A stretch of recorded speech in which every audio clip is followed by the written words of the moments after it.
So this is How to Do Card Tricks by me, Jordan Winger.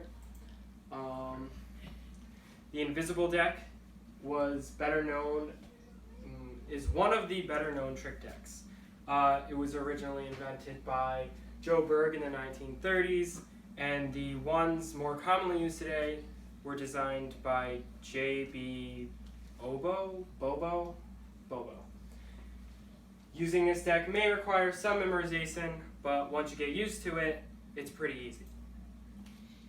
So how it works is the back of the cards are more coarse than a regular deck.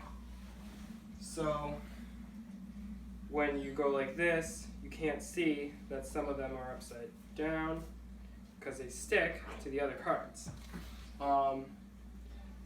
You would shuffle the deck, have somebody pick a card, you'd ask somebody to pick a card out of an imaginary deck of cards, and then you'd make this deck appear. After that, you'd ask them to give you what card they had picked in the imaginary deck, and that card would be the only card face down in this deck. So, Michael.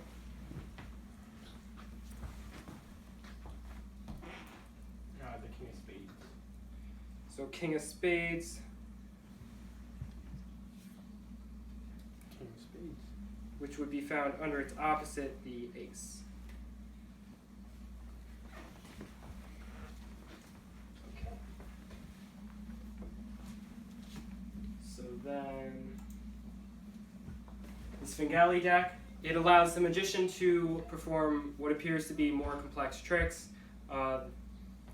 Upon looking at the deck, a spectator may realize that it's a trick deck, so it's important not to give the deck to a spectator during a performance. It forces the spectator to pick a specific card, so they don't really have a choice, but it gives the illusion that they do. And how it works is each card, the cards are different sizes. The short card would be the force card. All the short cards are the same card, and all the long cards are different cards. So when you leaf through it one way, it looks like a normal deck, but when you leaf through it the other way, it would look like the same card. In mine, it's the King of Clubs. You'd shuffle the deck by cutting it a few times so you don't disrupt the order of the cards, and maybe add some dramatics for some effect. So I'll use Michael again. And it looks like a normal deck of cards, so I would cut it.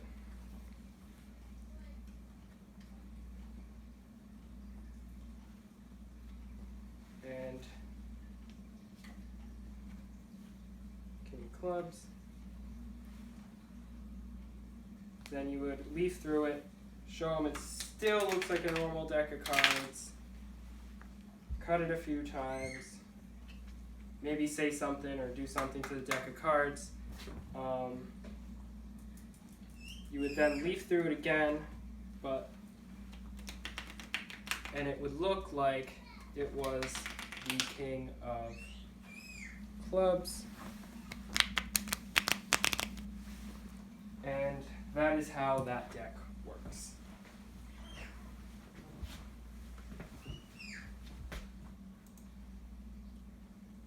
The stripper deck, also known as the taper deck or the wizard deck, is commonly found in just basic little trick packs.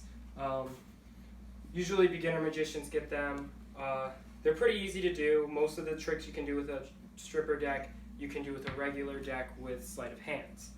And how it works is not all the cards are rectangular, they are trapezoidal. So what happens is this side of the card is thicker than this part of the card.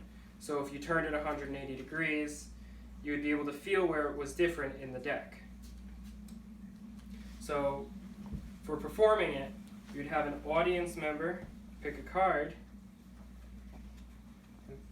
While he's looking at that card, you would turn the deck 180 degrees and have him put it back in. and then you would shuffle the deck. Because it's turned 180 degrees and it's a trapezoid, it's pretty easy to find, but it makes the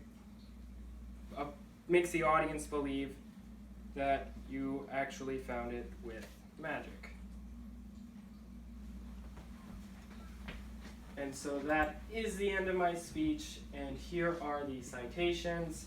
I used Wikipedia to help me remember some of these card tricks and how to do them. And